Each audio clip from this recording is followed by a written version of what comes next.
taking my piece of art and I'm turning it into a product. Yeah. There's a totally different mindset. That's that switch, I think, from A to B. So the humility to receive critique and then the persistence to keep going. And so 43 rejections was no picnic, but then I got 2 offers in 1 week because I'd taken it to that point with humility to say, now I really have something.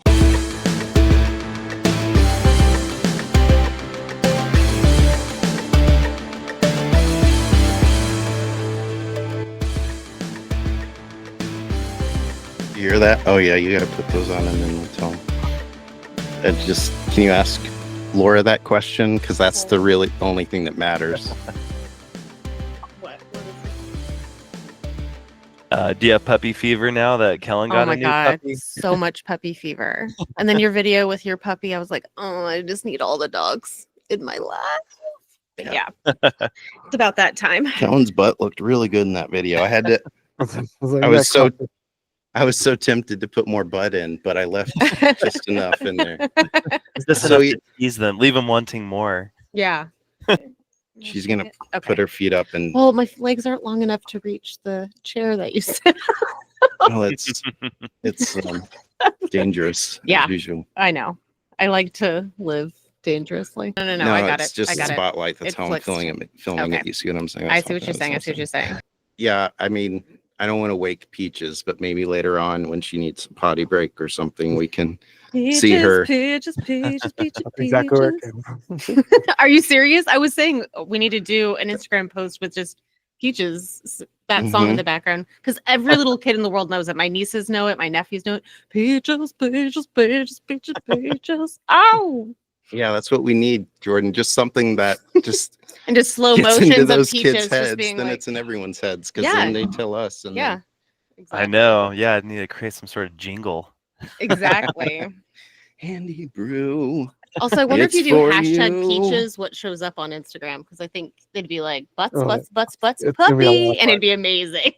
Yeah, but you do that, it's gonna be so much butts. Butts. Yeah. Butts. Someone actually selling We Peaches, want a little and then a class. cute puppy. Yeah. We want a little class. Well, her name is No, Peaches. we don't. I don't know. When we were in Boston, our the name for our internet, like to log on to it, was Stripper Dogs, because we literally had Sugar and Sweet Girl, and we're like, how did that happen? And then Juan was their handler. Don Juan. Yeah, exactly. Exactly. They're Don Juan. Helen, you'll like this Coming one. to the stage, Don Juan. The one and only Obi-Wan. We had a lot of names for him. So many. Wonton. Yeah. I like Don Juan though. The one and only. That was my dad. He thought of that one. Can you tell me more of the story of Peaches again? Peaches has a story. Well, I mean, I wouldn't say much of a story. Where? Well, I don't know. Maybe you just like got her from a dog. How did you get Peaches? I'd love to hear the story. Do you know how babies and stuff are made? I know. I was about to start. That's what You're a biologist. Mommy puppy loves a daddy puppy. I was gonna say I teach entire classes on that. Yeah. Or not. They don't have to even love each other. Dogs just. Anyway. Peaches. How did you get Peaches? No, we had been talking for a while, and we actually had started off with 2 guinea pigs, which is kind of a crazy thing because Rachel was honestly telling me that they were low maintenance and easygoing. Come to find out, once we got them, there was two.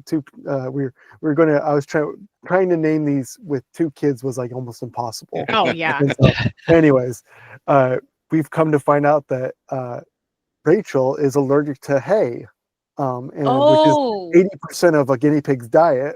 And so she was basically in a cloud of death. She's like, nope. Living with Jordan back in the days in college, I'm used to somebody who lives in a cloud of allergy death at all times. That's right. And so we ended up having to give them back less than 24 hours. We ended up having to give them back to the people we adopted them from, which was guinea pig rescue. And so we felt bad, but the kids were really upset because they actually kind of started loving them, Well, yeah.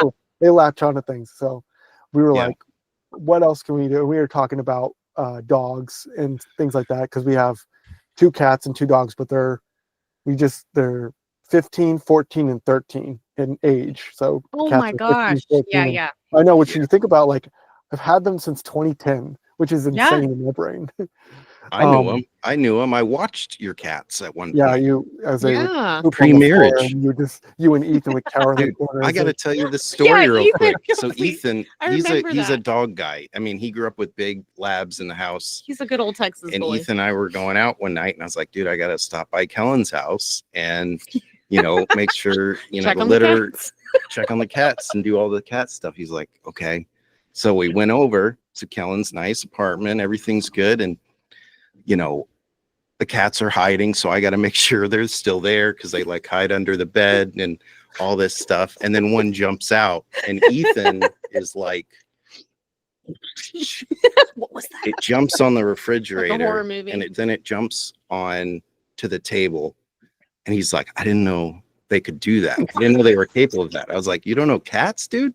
And he's like, I didn't have a cat in my life. We only Cats had can dogs. jump, I was man. like, dude, cats are, And then you can get through little I have tiny my own spaces feelings that about look cats. impossible. But anyway, yes, They- I've known your cats for years and Storm. Yeah, and Storm, of course. So you got a guinea pig, but it ended up just Two kind of Two two guinea guinea pigs that ended up kind of being an experiment, resulting in you realizing you needed a dog. But then the guinea Yeah. pigs turned out to be an experiment to find out that Rachel's allergic to hay. Who's the guinea pig in this story? Oh, Exactly. So Hey. many. They were I just like it. I like it. Yeah. And everyone knows one pug equals 2 guinea pigs. It's That's basically true. the same. Yeah. Yeah. Well, technically, Peaches is 2 guinea pigs. They're like, look, if you don't want guinea pigs, you want this dog. Yeah. Yeah. And she's adorable. We Yeah. started going to like the humane societies up here, and Rachel grew up with pugs, and so she's like, I okay. really like pugs, and they're great with kids, and very gentle generally. And so we were online once looking, and there's a pug rescue in Austin as well, but the whole Nice. process takes a very long time to get one through them because they are very, they take very good care of their pugs, and they want to make sure they're going to good homes. So we're Yeah. actually going to go to the pug rescue. They were doing an event, and I found this person or this guy online in Elgin, actually had just had 2 puppies for a litter of 2 only, and they have 7 kids, and they're like, we're going out of town and we have this puppy. We're not going to really be able to take care of it. If you're interested, we'll meet you at halfway and you can have the puppy. And so we were like, I guess we're going to get a puppy. This is happening. Wow. Yeah, we weren't ready for a puppy, and mentally we were like, Yeah. but I work from home, and so I take her in and out constantly, and so it's not like Yeah. Oh, that's good. Yeah. she's not in a cage 24 hours a day, Yeah. multiple times, and so it's been convenient, and she's the sweetest thing in the world. Her favorite thing to do is crawl into the bed with the kids in the morning when they're supposed to be waking up. She gets underneath the covers and just snuggles into them. Oh, no. I'm never getting up. If there's a pug in my bed, I'm Oh my staying in the God. bed. You guys know you had little chihuahuas. They're like little yeah. heaters, and then They're you just heaters, want to man. go to Are. bed. Yeah. They Oh, are. dude. That's She's hilarious. sleeping on my feet right now. I don't want to wake her up. But No, Yeah, please no, don't. no, But just it's okay. send her. We I have love that there's plenty a of pug pictures rescue. of Peaches. Plus, I got you on with her earlier. Because Hannah does all kinds of stuff with dogs and animals, right? Yeah, she works for Austin Pets Alive doing marketing That's right. stuff, So I yeah. definitely want to Need to do give them a shout out. Yeah, I mean, she doesn't even have to come on for that, but like if she wanted, I'd love to do Oh, that. that's so yeah, and she's really learned how all that stuff works very deeply at this point. She's been there Yeah. for quite a few years now, so she has a lot of insight. It's fun now that we're both directly in marketing. We're always arguing. Don't caption that, or Yeah. like, no, you should have cut it off there. It's too long. You're like, I love that. That's Because I awesome. want to do one on Laura too, because she's got some amazing footage in the jungle, and just kind of dive deep in what you Oh. do. Like have you on here and I just had an interview idea though. What? What if I bring a bunch of Handibru's to Indonesia, pass them out to the orangutans, see what they do with them? that'd be sick. Yeah. How do you brew? And they're just hanging from a They're tree. just like, So Laura's studying unhabituated versus habituated orangutans, Yeah, that just means- relationships and whatnot. And I mean, that's the best sounds way. Just awesome. throw them some Handibru's and see, yeah. I mean, see what they do with but it. I could definitely bring them to the orangutans that are in like the, the rescues, the rehabilitation sites As and an- stuff like that. As an anthropologist, do you think that it would change? Their culture. Yeah. It's like Planet of the Apes style. Or So it's like the monolith in Space Odyssey. Oh my It's God. like, That's what is this? Oh my God, Great can that commercial. please be a commercial idea? Great ad. I don't know where Yes. it'll go, but that music. Dude, it's Yeah. kind of the Just open shape. it, If they're you like, went up top, like if I took a micro shot, like if I went up this way, we could totally do it. yeah, and have handle like up. real With the like handle up. backlit, so it's real Yeah, dark so you and get the everything. silhouette. Yeah, I It's love good. this idea. Okay. This is a great idea. And we're recording Um, this, so but I'll yeah. remember it. I would say all the apes are really good tool users, and we've Mm. learned more and more about that. So I don't think, and they have our hands, like all the chimps and the gorillas and orangutans are like us, but their hands, their fingers are even, they can freaking open that thing with their feet. You know what I mean? Mhm. That's so They got cool. those. We gave up those, toes. Yeah. Prehensile. You just have these. Yeah. Well, you don't even have thumbs. That's ridiculous. My toes are even smaller and stranger. These are stubs. Yeah, it's a stub. That's a stub. I don't know. Can you put that up to the camera so I can see? Stub. Stubs That's Yeah. a stub. Stubs. But I Laura still use has- a Handibru, even for stub fingers. Okay, What do you that call shouldn't be this? a commercial. Phalanges? Is that fingers and whatnot? Phalanges are fingers and toes. Yeah. So Laura has phalanges, but they're not fingers and toes. I can promise you. They're like halvesies. They're like they don't really. She trips a lot. But anyway, Jordan, I know you watched the interview or the chat I did with Camille. Kellen, Yeah. did you get a chance to watch that? Yeah, I watched it. Yeah, it was Aw, good. You guys are so It's very good. She's the daughter of my my Oldest uncle. yes, thank you, and Uncle Pete. And anyway, all three of his kids are creative and amazing. Your whole But family. Yeah. no, some of them aren't. I mean, let's be honest. Oh, I just meant the crazy part, not we, the. we don't name names. not the we just talented love- part, but yeah. Anyway, Camille's what I got out of it first of all was that I've always created and had projects and done this and that. But then it's that second part of like, okay, that's great, but unless you want it for yourself, just for you to look at, this is, and for other people, and Making it you a want product. yeah. Super excited to have Camille Di Maio here today. Author, cousin, mentor, someone I've looked at her career at afar, admired, and truly so excited for you to be here. Thank you, Camille. Thanks for having me. Really excited about all you're doing. Yes, we're both on exciting times starting in 2025. You have Yes. Come Fly With Me coming out weeks away, correct? Yeah, a couple weeks away. It's my 8th book and 4 in the works. So yeah, I'm kind of pinching myself. Amazing. That's amazing. And I want to get into Come Fly With Me. One of the things I really want to do with the podcast and something that really interests me is entrepreneurs, their journeys. And, whether that's a business owner, which you've been very successful in business as well, Mhm. but also your journey. When did writing start for you? Because I knew you were in arts and in very, various creative things growing up, but writing in particular, when did that journey start for you? I was always a really good reader, which I think is fundamental to being a good writer. But the desire to write was when I was about 12, and I was very bullied at school. And I spent recesses in the school library and just tore through like everything that they had. And I found that authors, by writing the books, really created this escapism for me. And I think that sort of triggered reading. Being, to me, I love reading as escapism.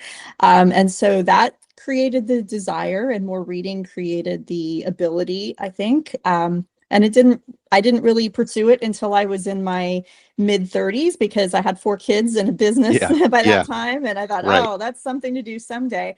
And then I discovered an author who'd made it really big and said she wrote her series at swim team practice, and something clicked and said, oh, we do swim team practice. I could do this. And I started to pour myself into it. And but that was where the Wow. desire started. And I came to realize that you don't need to wait till your kids are out of the house to pursue the next dream, because they got this front row seat to see resilience, rejection, perseverance, triumph, all the things. They Yeah. benefit, I believe, from that front row seat.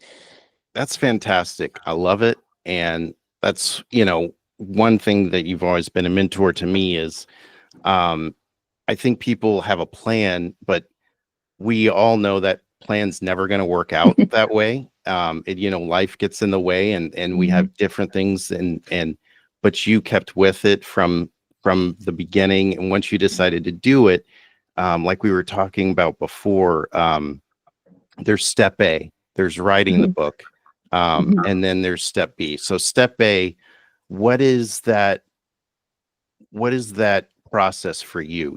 Is I'm sure it's changed over 12 projects now and more to come, from the beginning to now, just more of your writing process. We can talk about step B later, but I'm curious what your process is as a writer. Well, there's kind of two types of writers that I've learned over time. There's the plotters and the pantsers. And the plotters are probably what you're going to imagine most writers to be. I have friends who have like little Post-it notes out and they're color coordinated and they know exactly where their story is going. I am very extremely on the opposite of that. I'm extremely a pantser, which is writing by the seat of my pants. So for me, I write historical fiction. So it often is sparked by either somewhere I've traveled or a historical fact that I've learned that just sort of embeds itself. And most of my ideas have been percolating for several years before I even attempt to do anything with it.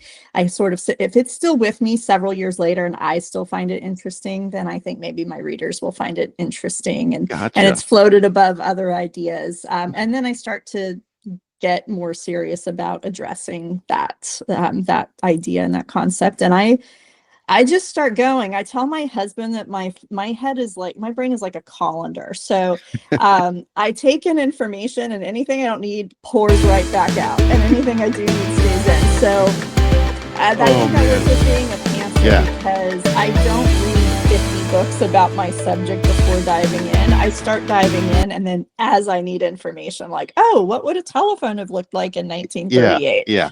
I don't pre-do that stuff. So I just, that's my process. I just go with it. I love it. Well, it works and it's amazing. And I was going to ask you, so I know growing up, you guys did a bit of traveling, a good amount of traveling, and your parents influenced you in that way. And, all of your books have themes of travel and incredible settings, especially Come Fly With Me. And is that obviously is inspired by your travel? Is there any places that stick out to you that, man, really inspired a book or a special time that inspired some awesome writing for you? Yeah, one of my favorites that I had, the best times I had writing, was The Beautiful Strangers, and it's set at the Hotel del Coronado in San Diego, and it's just a remarkable old historic hotel. It's where Some Like It Hot was filmed with Marilyn Monroe and Jack Lemmon. So I'd been there several times, and my husband and I were walking along the beach one time. He said, "You love this place. You should write a book." So that one was definitely very related. My fifth book, The First Emma, is inspired by our mutual hometown of San Antonio. There's this magnificent brewery there that has been turned into what Condé Nast called one of the world's best new hotels when it opened, called Hotel Emma. And I was curious, who's this Emma? So that book, she was so interesting, kind of ties into Handibru. She was married to a beer magnate back in the early 1900s. And he had two mistresses also named Emma, one of whom murdered him, and so it became crime of the century, and this woman takes over this business in 1914. So that was another situation where a specific place and time inspired that. That's amazing. That's so cool. And I love that, San Antonio, man. I need to go home. That's a great place. I love it. And in thinking of it, it's like you've been all over the world, and the fact that was a setting for one, that's pretty cool to me. So let's say you get the book done and you're happy with it. And, I know there's a big, long process, right, of that. And this is, related to like people to me that are reaching out, are close to getting something that they want done, have a great idea, are exploring that. The second part B, as we were calling it. Part B, as we're calling it. I'm sure that took you some time, but you know, what's your process? What was it like when you started, and what is it like now? And because obviously, you know, doing Handibru, it's a big part of everything. You know, Yeah. it's you create, but then there's the other part of it. So yeah, just your thoughts on that. Any advice for our fellow entrepreneurs trying to make it out there? Yeah. Well, I like to say the two most valuable traits of a writer, and I think this is true for an entrepreneur as well, are persistence and humility. So in my case, as a writer, once you have a manuscript, if you want to take it into traditional publishing, which has many advantages to do that, but it's slim, you have to get an agent. And the agent rejection rate, to be honest, is 98%. It's brutal. But it does open the door. It's not a guarantee, but it opens the door very widely because they are the gatekeepers really to the publishing world. So in my case, it took me about 4 years. I believed, I wrote my manuscript and I thought, I'm going to get an agent, I'm going to get a book deal, I'm going to get a movie deal, and this is just how it works. And then 4 years of rejection told me that's not quite how it works. So that's where perseverance and humility came in. So I believed I had something good, but in getting what ended up being 43 rejections, which is very average for writers, you had to take a look at your work and say, what is not working here? And that's where the humility comes in. You need to take these critiques, and you can't just stand and say, this is my art. You have to take it or leave it. They're going to leave it at that point. So you have to have that humility to say that, and to transition into thinking, I am now taking my piece of art and I'm turning it into a product. There's a totally different mindset. That's that switch, I think, from A to B. So the humility to receive critique, and then the persistence to keep going. And so 43 rejections was no picnic, but then I got 2 offers in 1 week, because I'd taken it to that point with humility to say, now I really have something. And now I look back on that first draft that I thought would get a movie deal. I'm like, oh my gosh, nobody will ever see that will not see the light of day. It's so awful. Right. Oh So, my gosh. Yeah. I think that important thing is that switch. It's your art or it's your creative idea, but then it's a product, and you have to switch your mindset big time if you want it to achieve a commercial place. And like you said, when you switch that mindset, persistence and humility. I'll add for myself those 2 things. I'm going to take those every day. I like that advice. And then for me, patience too is a big one for me. Yeah. I get ahead of myself pretty quickly. I'm real excited about the journey and the inspiration behind the writing of this one. Yeah, this one is really special to me. I'm probably more excited about it than anything I have done. I think it probably stems, again, from a family love of travel, but we also have a lot of aviators in our family. As you know, our grandfather was in the Air Force as a pilot, and we have several hobby pilots, including my dad, an aunt and uncle who've all been hobby pilots. So as much as I honestly don't love to fly, it just gets me to where I need to go. We do have a lot of passionate aviators in our family. We used to call ourselves airport bums. We just go sit out by the runway and just watch airplanes. So that is a love that has been in my mind, kind of combined with travel. And the idea probably stemmed 15 years ago, before I even wrote my first book. I was at Book People. Wow. Yeah. So you have these germinated for a long time. Do you have these, Camille? Are these written down, or are they just in your head? Because I have to. Oh man, I know. I have a capacity, okay, and then after that, I have to log ideas, because I'll forget them, or I'll think about them 10 years later. That's wild. That's incredible. Well, anyway, there were reasons I couldn't write this one as early as I had the idea. The idea, like just even the spark of the idea, despite just having a lifelong love of aviation, was seeing this book called Jet Set at Book People in Austin one time, like on the bargain table. And the funny thing is, I bought the book. I've still never actually read the book, because I'm so much more of a fiction reader than a nonfiction reader. And it was nonfiction. Yeah. But just having that book sit on my shelf for many years just kept making me love this glamorous jet set era. I love Frank Sinatra, and it just kind of kept staring me in the face. But I think to write a book of this scope, so it's about Pan Am stewardesses in the 1960s, and Pan Am is about to celebrate its 100th anniversary, and it was all over the world. So the scope of this airline is massive. And Yeah. as a brand new writer, I didn't really have the chops yet to write something of this magnitude. So that's why this is the right time. And when I reached out to the Pan Am community, which at its heyday was second to Coca-Cola in recognizability. So it was a Wow. big deal. Yeah. The Pan Am stewardesses, who are the thousands of them who are still alive today, are a very tight-knit group who value their legacy tremendously. So I think I had to even approach them with a bit of a resume. So, you know, Yeah. seven books in at the time gave me the credibility to say, hey, I treat my historical Yeah. subjects with respect and care. They Mm. vetted me, they read my books. And I couldn't have done that, I think, at the very Wow. beginning. So once they let me in, now they call me family. I am This- invited to all the stuff. I've been their keynote. I love it. Like, I'm in. And that's See, why this but book part is B, special. sorry to interrupt you, but part Mhm. B, that goes back to part B, you saying, Yeah. you know, this book, it wasn't the right time. And then knowing when, you know, now Mhm. through experience and also networking contacts, you've have success with your books. Now it's the right time. Anyway, sorry, didn't want to No, it interrupt makes you. sense. And that's where your word patience comes in. I hadn't Mhm. put that in there specifically, but yeah, this is Yeah.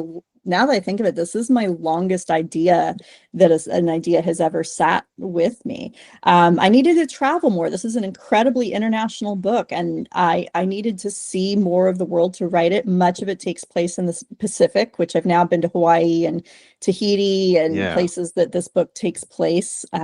So I needed more life experience. I needed more career experience. And but this is the one. A lot of my early readers have been telling me this is their favorite of mine. So I'm hoping Oh, the that's so widespread readers think so too. Yes. Oh my gosh. Well, I'm excited for it.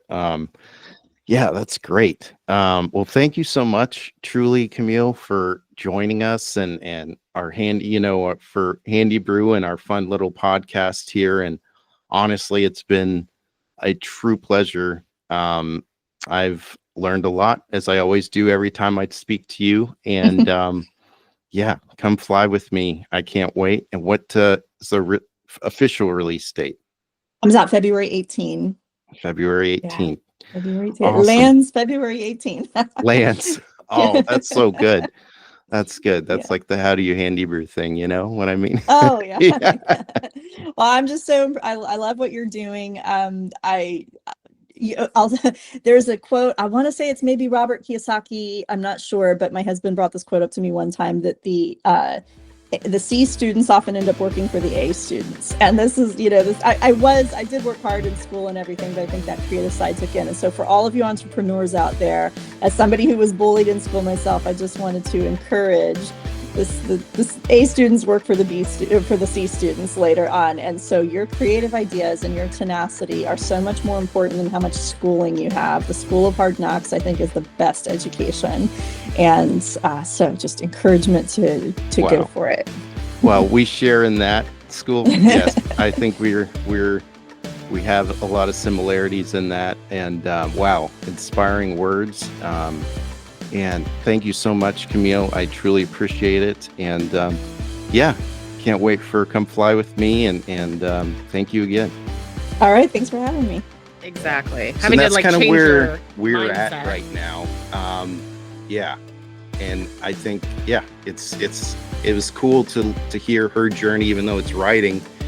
We're all creating an image or creating a brand and a market and trying to get it out there to people, you know, and that's just reality if you want to do business or if you want to be in, you know, Yeah. so. Well, I was going to say, I think you all have done that in the like creation of like the evolution of the Handibru to where it is now, the actual product itself. Like, I know, James, you've 3D printed this like, freaking mug with like, you're like, I put my screwdriver in it.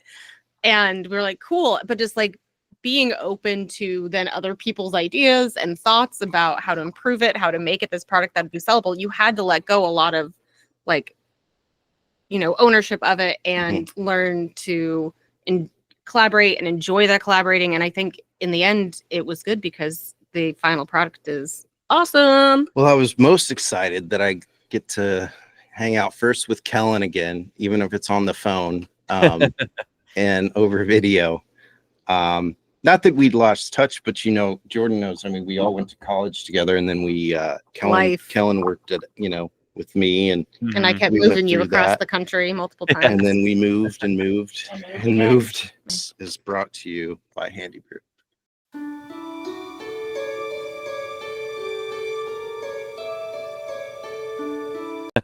But yeah, guys always like have the most fun when we're working on something or doing something, always playing a video game or working on a project or building letters for Chi-Fi or whatever it is. Like that's kind of how we have the most fun, is like by working together with some goal in mind. And so it's been really fun already. Creative minds too. Like that's the cool thing is, yeah, we're, running a business, but to me, it's like, we can also let our other side go a little bit and have fun with it. And like, even in college, you're right. Like it was easy to know, you meet your friends, and I don't know who I met first. I kissed Kellen the night that we really talked. Yeah. That was the way. That's how you did to me too. Juice. Like our first night. That Oh, we I really did talked. kiss you. Yeah. Yeah. We were 12, and now we're still in his life. So Jordan, I'm sorry. I don't know if I kissed you. I'm sure I have kissed you. There might have been a mistletoe moment here there. Maybe. But, anyway, yeah. Truthfully, having Kellen, and then in the back of my mind, and Kellen and I talked a few times about Jordan, and then he's here, and what he's bringing is tasty, and I'm so excited he's here too. But that's been the best part to me, is reconnecting. And then like I'll talk to my buddy Cody Boyd, who I played 7th grade football with, and I haven't talked to since 10th grade or something. Yeah, you've connected with a lot of people.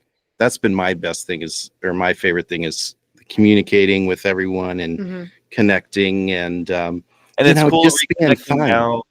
You can see kind of what skills everybody brings to the table is like change. We like diverted in our skill sets and specialties, and now reconnecting, kind of putting our 3 Musketeers powers together again to because sometimes you get 3 of the same type of people, and then there's no one to work the other side that you're not good at. So it's more fun when you're supporting a different leg of the chair and not all on one side, kind of unbalanced. Definitely. So I think that's been really lucky that we're able to help each other in the spots where we're not experts.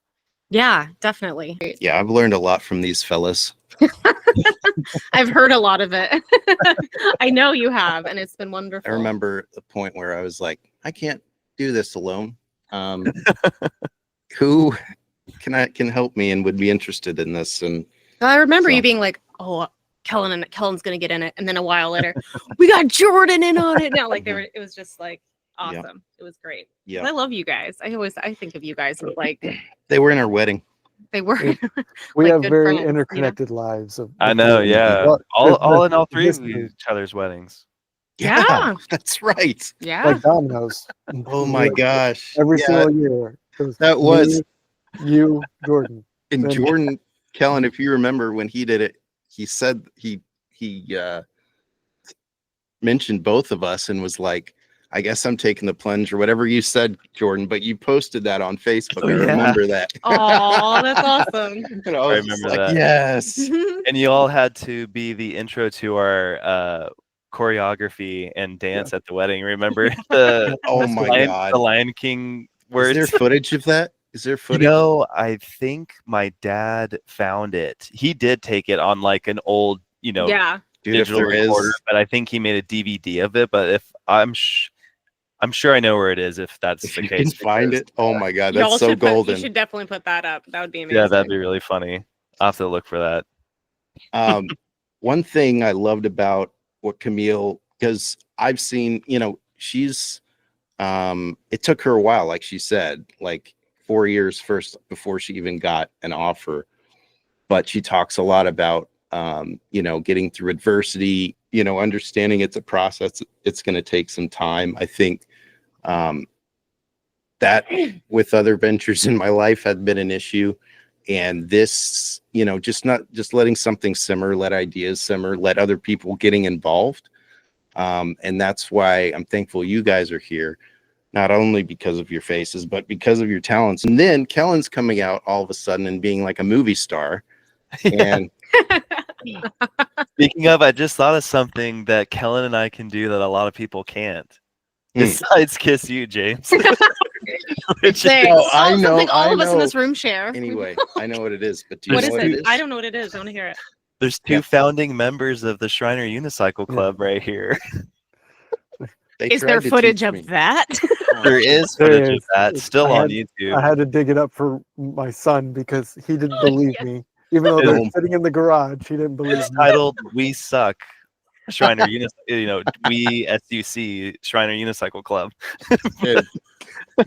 But we should do something. Helen, next time we're in the same place, we should do something with Handibru with the unicycles, like absolutely while we're unicycling.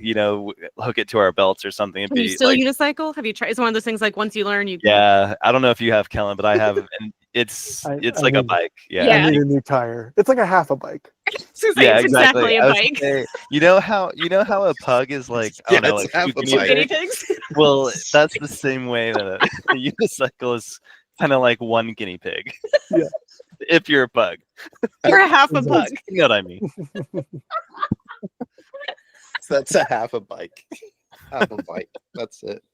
But yeah, and that they was can really it. Funny. I remember a couple times them trying to teach me at some late nights, and I remember one. I think I got the balance. To me, that's a great idea if we put it in one of those, wish I had this when I was unicycling. Exactly. Yeah, I'm unicycling and I need to fix the tire while I'm riding and drink. Only I had something I could carry in one hand. I'm definitely one with you when you my go. ankle's gonna survive or not. It's gonna survive. Yeah. How well? I don't know. Let's cut it off and give you a cool robot foot or something. That's why I said replace it with a Handibru, and you just have exactly. How do you Handibru? At least it'll be useful then, dude. It barely it doesn't work. You could say, "How long is this?" And you about 1 foot. Pull out the tape measure to be your dude. toe. That would go viral if I sawed my leg off and put a handy. I guarantee we'd sell so many Handibrus. And maybe if we get to that point, guys, I will take that hit because this leg's. If we sell 1 million Handibrus, I will cut off my. Don't tell Mr. Beast. He's gonna buy them himself just to watch you do it. But hey, yeah, you do it for that. I mean, how good is it? Just cut it off. I mean, for the good of the company, for the good of Kellen. As a company man, you heard it right here. So we don't actually. We've talked about the things you'd replace your foot with. You want like different kinds of animals' feet. You've wanted like a dinosaur foot? No, a turtle foot at one point. I ever went turtle. Yes, tiger. you did. Tiger. No, you wanted to be like a paw. Teenage Mutant Ninja Turtle. Oh yeah, that makes sense. And I was like, don't they just have normal feet? And we said no, and we looked it up, and they've just got like two toes. Yeah. Oh yeah, you're right. Yeah. So that's what James is. That's what I wanted. I was like, I'd have so much balance, and I could you'd hop around. It's the dream. What is one of your favorite Handibru posts that we've done, or you've seen, or that you like, or one of your favorite uses? Or I'm still really impressed by you're getting a Handibru. You're getting a Handibru. That's my best line of all time. Great. That was so funny. No, and James's like brilliant editing of just like cutting. It was that one was really fun to make. I of course love peaches. I don't know. I like all the Handibru content, but maybe I'm a bit biased. But yeah, that's been my favorite part too, is seeing how other people are using it, like Kellen's dog walk. How did you the dog walk was so good. Kellen, the poop bags to slide out so nicely out of that thing? Did it just like stick into this part? So what I did, because all I had to do is I had to just like a piece of string elastic that I went through the paper, the plastic bag roll, and just tied it underneath because it's plastic, so it doesn't move. Brilliant. That's brilliant. So then it just kind of rolls off like toilet paper. Yeah, and you just thread it through the clip at the bottom where the tape measure clips through, and we should have sold this as a doggy treat thing. Yeah, that's brilliant. I love that. You can fit dog. I had a dog toy in there, like things like that. I'm excited for like the larger community. Like when we do that hashtag, like how do you Handibru? I really want to see like how other people are thinking of using it, because I think you can get real creative with it. Give it to already some seen it. kids. It'll get We were talking about how Crazy. Jackie B, your dad, The he golfing. was like, hey, I put 3 golf balls in this Yeah. and a bunch of Mhm. tees and ball markers, and I had my brewski in there. I was ready to go, you know? Yeah. Yes. So we'll have to get him to do a video. My favorite post and Yeah, I wanna or hear your favorite whatever. I post. mean, I love some of the stuff we've done. I thought Kellen did a tremendous job with the unboxing.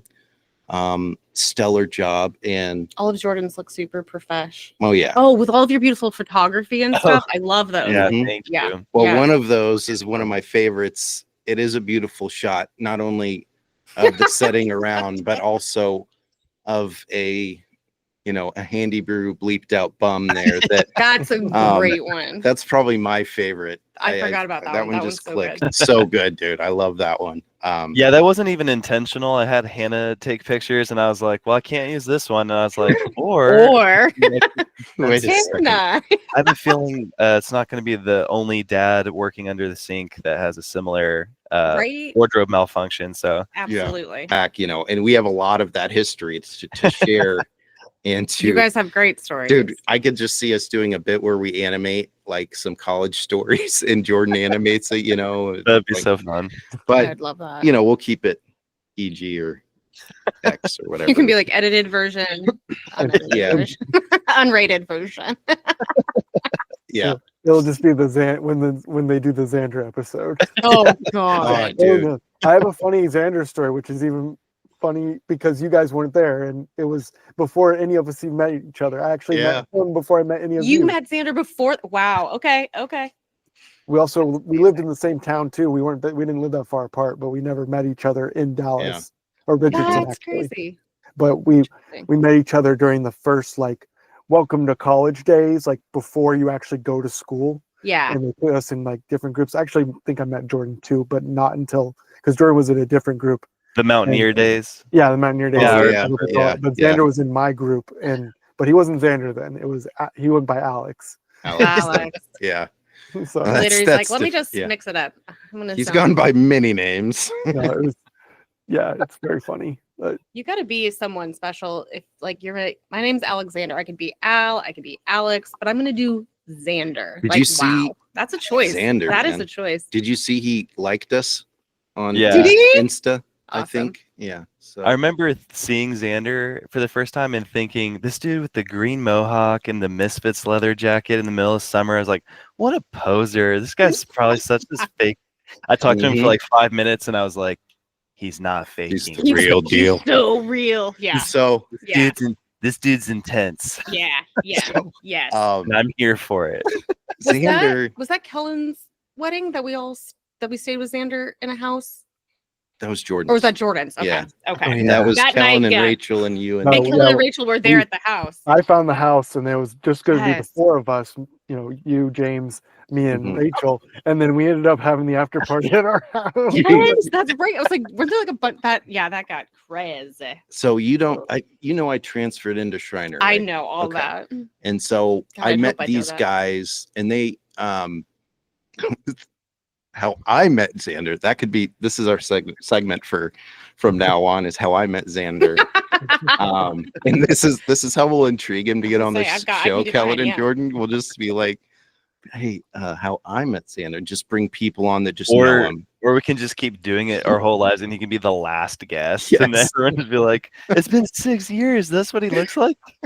That's Xander. We tried to get Xander on this week, guys, but he's busy. You're like, is and that even a real he's person? mad at Yeah. Kellen. We had to He's bump mad that. at Kellen. Yeah, He's every telling her week. this feeling. It's just Kellen in a wig. He's like, I'm the legendary Xander. Been hearing about for years.